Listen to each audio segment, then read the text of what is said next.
Mga kapuso, ang mga resibo, gikan sa inyong gigrocery o pinamalit ba? Unsa ba ang inyong ginahimo? Ginakolekta ba ninyo o dili ba ka ginalabay na dayon? Bitaw mga kapuso, kining usa ka estudyante gikan Mako Davao de Oro, gigamit aron mahimo og maka-amaze nga obra nga viral online ang resibo. Siya si James Lolo ug ato siya makauban karong buntaga. James, maayong buntag og dayon sa At Home with GMA Regional TV. Kamusta, James? Maayong buntag Sir RJ o maayong buntag po sa atong mga viewers, mga kapuso. James, unang-una, how young are you katong na-discover ni mo imong talento isip usa ka visual artist? Nagsugod ko og drawing Sir RJ katong high school pa lang ko. Ang akong ginagamit sa una usually ballpoint jud maong pag-abot nako nadugay na medyo nasanay jud ko nga ballpen jud ang gamiton po. Sa una kung na ako'y free time sir or like mag-recess or lunch break, after nako magkaon ba dira or na ako'y mga free time mag-drawing jud ko ana sir. Og sukad niya adto ba, James, paunsa ba na-develop ang imong skills sa paggamit og ballpen sa pagdraw hangtod na sa karon? Siguro na-develop ang akong skill sa ballpoint sir kay halos maingon jud ako nga taga-adlaw jud ko ga drawing sa gamit ang ballpoint kung bisan asa ko maadto kung example maadto ko sa mga parks akong gina-drawing ang mga naga-drawing ko og mga random people. Ako sa lang gina-live sketch ana. Og James, nag-viral ang imong artworks na gamit lang ang ballpen o resibo. Kay lagi no kita usually after nato makita ang presyo ingon man total no sa atong pinamalit. Usahay dili na ginato ginapansin og ginadiretso lang nato og labay. Pero sa imuha ba, unsa ba ang istorya sa likod niini imong artworks nga gamit ang resibo o ballpen lang? Syempre sir sa panahon sa pandemic bisan unsa na jud mo nahunaan sa mga artists or sa mga tao magka-create sila og mga bisan unsa nga mga butanga. Nakita na ko ang resibo sa among balay, medyo dagan-dagan og ubay-ubay na pod. Naisipan ako nga, what if ako aning buhatan og artwork? What if ako aning i-reuse para mahimo pong obra maestra or mahimong masterpiece? So mo to, naka-decide ko nga mag-drawing sa resibo. James, paunsa ba nimo gi-conceptualize labi pa nga gamay ra ang size sa papel sa resibo tapos printed pa jud no og usasab ang imong inspiration sa paghimo niini? Hilig din ako sir nga kanang mag-recreate bitaw og kanang mga classical work sa mga classical painter sa una sa mga famous classical painter.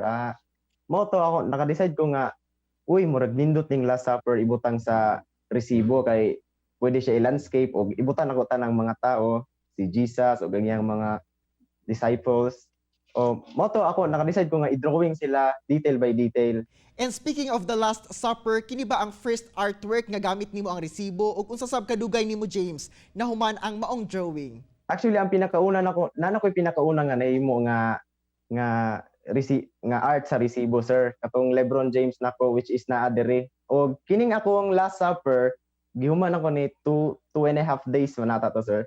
Ang akong nahimo na sir is upat na kabuok ang isa si Mona Lisa nga figure. Og napo ko isa nga ako adjud mismo nga concept. Pero ikaw ba, ang imuhang pens ba kompleto ba sa color collection nimo?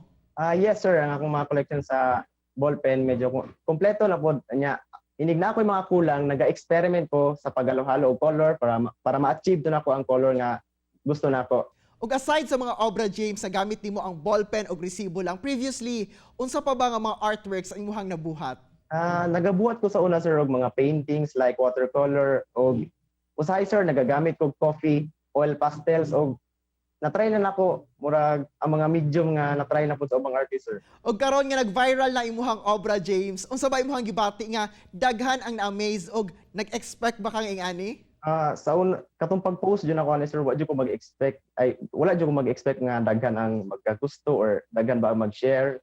Natingala na lang ko one day nga nag-viral na day siya. So happy kay ko atong nga time kay syempre grabe ang suporta sa mga tao.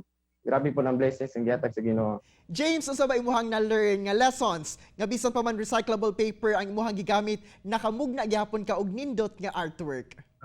Ang lesson nga nakuha ni akong artwork ron nga dili jud dapat nato i-restrain nga atong sarili nga kay lagi kulang tag mga materials sa pagdrawing. Dapat mugubiyan ta sa atong creativity para makabuo tag mga obra o makabuo tag mga masterpiece. Wish nako nga puhon-puhon makahimo pa ko mga daghan pang obra, makabuhat pa ko mga daghan pang obra aron adun ako'y maipakita sa ubang tao aron ma-inspired pud sila nga bisan pa man sa mga simpleng butang makabuhat sila og mga obra o masterpiece. James, daghan og gusto mahimong artist pero nag-alangan no kay lagi gasto ang material sa ginagamit pero ikaw napangitaan nimo pamaagi nga bisan resibo og ballpen lang ang gamit patok kini sa netizens. Unsa ba imong ma-advise sa mga aspiring visual artist? Ako lang yung mga masulti sa mga aspiring artists like me.